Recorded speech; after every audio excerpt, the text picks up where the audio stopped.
सोलापूर शहर क्राईम ब्रांचच्या पथकानं गेल्या काही दिवसात सोलापुरात झालेल्या चोऱ्या उघडकीस आणल्या आहेत। याचबरोबर यातील लाखो रुपयांचा ऐवजही जप्त केला आहे।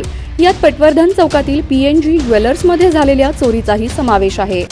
सहाय्यक पोलीस निरीक्षक शैलेश खेडकर यांच्या पथकातील विनोद राजपूत आणि उमेश पवार तसेच अन्य यांनी माहिती काढून PNG मध्ये काम करणाऱ्या राजकुमार बिराजदार याला ताब्यात घेतलं।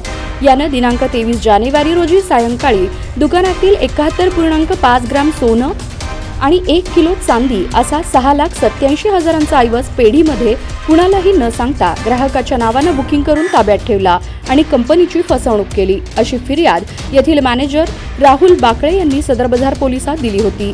या आधारावर माहिती काढून राजकुमार बिराजदार याला ताब्यात घेऊन पोलिसांनी हा ऐवज अवघ्या 92 तासात परत मिळविला आहे।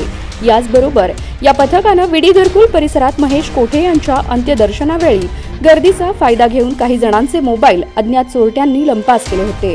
या प्रकरणी कर्नाटकातून इब्राहिम बागवान, रफिक सय्यद अशा दोघांना गुलबर्गा येथे ताब्यात घेतलं।